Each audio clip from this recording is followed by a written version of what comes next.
Hello guys, it's Mars, and the video I'm going to be making today is a little bit different. Y'all all know that I am a big music person. I've been involved in music for 11 years. I've played multiple instruments. I currently play 3+ mains, being ukulele, piano, and percussion, which consists of a lot of different instruments. So that's why I said 3+ instead of 3.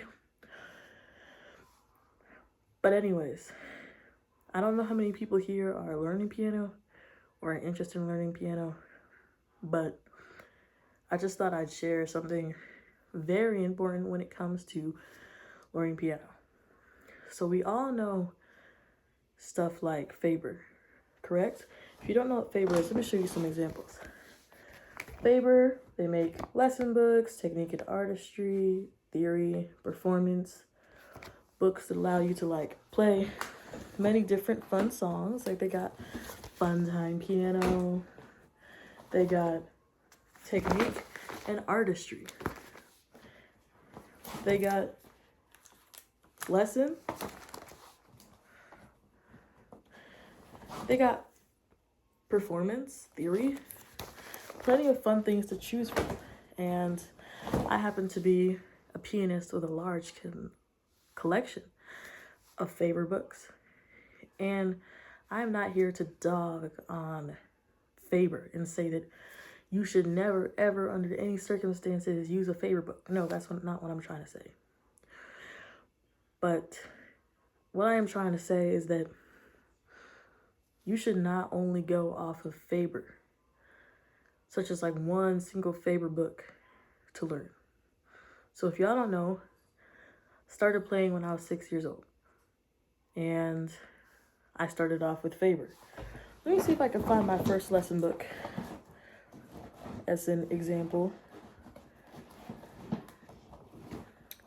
I don't really see it in here. But anyways, it is a pink book. Okay, here it is. Here's the book I started out with. This pink book, Level 1, 2nd edition, Piano Adventures, lesson book. And there is no shame in using these books. But however, what I will warn you is that these books will slow your progress down significantly. For my first few years of being a pianist, I was really only using Faber. I would have one lesson book, and every week, my teacher would assign me 1 or 2 songs for me to play. And then I'd come back, and if I played them well, actually, my first piano teacher was a male by the name of John. He or she would assign me 2 new songs, or possibly a little bit less or more, depending on how well I played it. If I didn't play it well, they'd reassign the song to me. And the thing about Faber is that it takes learning piano very, very slow. So you finish off your first book and you've only learned some basic dynamics, maybe a few basic sharps and flats, legato, some really basic stuff. But you've learned it over the course of multiple months. It took me months to finish my first book ever. In the 5 years I took piano lessons, I actually recently began to take lessons again, but I stopped because we could not afford it. I'm hoping that I'll be able to afford it again soon. And if you're watching this video right now, you're helping me afford more piano lessons. So thank you so much if you're still here. But anyways, in the 5 years, maybe I'd say 6 or so, 7, around there, years that I was taking piano lessons regularly, I only went up around 3 or so books. And that was over years. by the time I was done with those years of lessons, I could not play more than maybe like a 3-note chord. I barely knew any scales, never knew not like much sharps, flats, key signatures. I did not know a lot of symbols such as the coda or that funky S thing with the line through it and the dots, which is kind of a marking for coda. I don't know what it's exactly called. And for being a pianist of 7 years, I was playing at a lower level than some pianists I've seen who maybe only played for 5 years or so. And then like for 2 years, I barely touched my piano. That was when I first moved in to the state I'm currently in. But then after that, when I moved to high school, I was placed into a piano class. Now, if y'all don't know, since I was switching schools so fast, like they chose my classes. And they decided to place me in a piano class, which I believe was a great thing because it reinvigorated my love for piano. And the book that the piano class used was this book right here. Adult All-in-One Course, Lesson Theory Technique. And when I tell you, this is like one of the best methods you can use for piano learning if you actually want to be advancing at a reasonable place. So let me say this. Most of the people who were in that class were placed in it without their consent, if we're being honest. A lot of these people were people who had little or no interest in piano and were just there because they were there.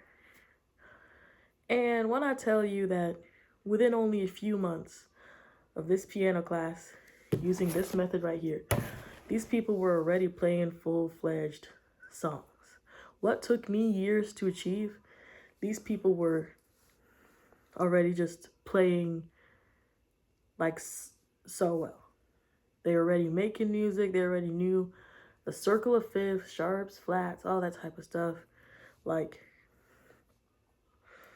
they were at a high beginner to intermediate level. People who had never really touched the piano.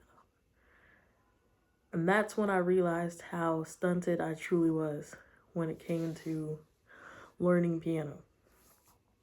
The next year, I joined the marching band, and the director placed me on synthesizer, which is very similar to the piano, but contrary to popular belief, it's not the same thing. The only difference between it and piano, though, is that it's electronic.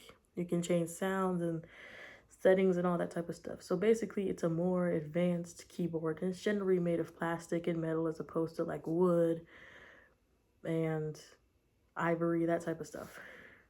I don't think they're made of ivory. I don't really actually know what piano keys are generally made of, but it's definitely not usually plastic when it comes to like acoustic keyboards. But anyways, with the Alfred method, like I learned so much theory within just a few months I was in that class. I was playing at such a much higher level. And I was playing like really better than I ever had before.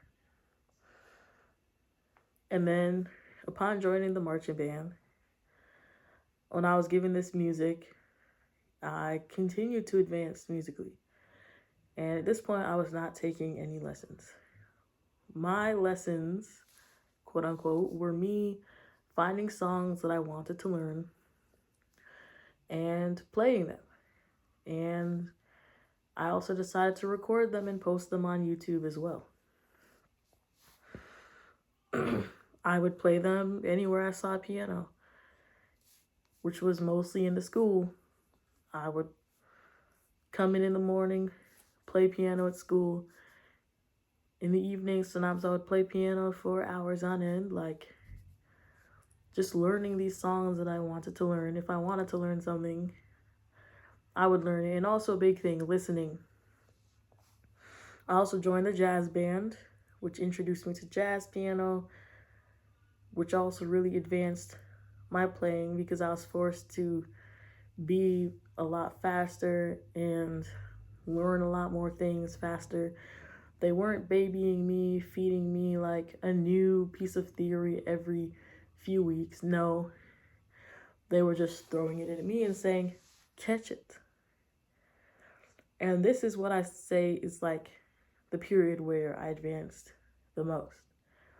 I went from a pianist who could not really play a chord of four and did not know what the circle of fifths was or what codas were or any of that really. I just knew like basic theory, to a pianist who was improvising, a pianist who knows the whole circle of fifths, a pianist who knows most of the symbols in music, a pianist who can hear something and play it, a pianist with close to perfect pitch.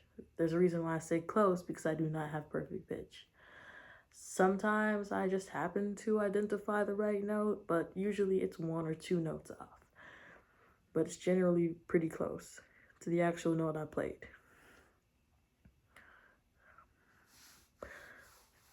But yeah, that just goes to show. So if you're looking to learn piano or to learn any instrument for that matter, books like the Faber book should not be the only thing you're using to learn. They should be supplements, of course, like, to supplement your music. For example, when you're a beginner, you can look at this book and you can find songs to sight read in here at your level. But however, you should also be learning other things on the side, such as your scales, such as your theory, such as all that, and not just learning a new song from that book or two every week and calling it a day, because you will be progressing quite slowly if you do that. And while it's important not to rush into it and force so much stuff down your throat so fast, it's also important to know that you can learn faster than this. So what do I suggest for a beginner pianist? I suggest getting something like this. Books like this are really good, these adult all-in-one course books, particularly this one right here, because you'll be advancing and actually learning more music. Like, let me show you this level, what's it called? Level almost 4 Faber book. Dang, where is it? 3D. Let me show you the type of music they got people playing, bro. This type of stuff. And I'm not saying that this is, OMG, this is the easiest stuff in the world. But at this point, this is what you'd be playing after years of learning piano. This type of stuff. And let me tell you, you can go so much farther than that. So books like these, you take songs out of them and you use them for sight reading purposes. Maybe you can assign them, of course, but not like slowly inching your way through. Those songs should be implemented with other sorts of techniques, such as sight reading, ear training, improvisation, scales, keys, that type of stuff. And then it's absolutely perfect. And also, of course, do some passion playing. Like, begin to build up your ear training from a young age. If you're wondering why I can play by ear now, it's actually because I found out I could do it by accident when I played the wrong note and it kind of sounded like a song, so I added more onto that, and then the rest is history. I just started playing a full-on song from like one note. So yeah, that's basically how you do it. Also, that's how I learned my scales as well, by just listening, and if the note sounded out of place, change it slightly, and then you got the whole scale for arpeggio, you'll be able to tell if it's the right arpeggio by how it sounds. So like practice listening to keys, practice identifying notes that are wrong, notes that are not wrong. Practice just like playing around and seeing what sounds good and what sounds bad. Practice playing things that you love. Look, even stretch yourself to pieces above your level. For example, if a piece looks hard, try to play it. Don't be scared of it just because you're a beginner. That's how I did it. I threw myself into like intermediate and pro level pieces. And I improved rapidly because of it. So yes. And that's how you learn instruments well. By jumping straight in and advancing. That's how I learned instruments that weren't piano, such as guitar. After playing a guitar maybe less than an hour a week for like a few weeks, I was already playing songs. Ukulele. Like my second day, I think I already had played my first song.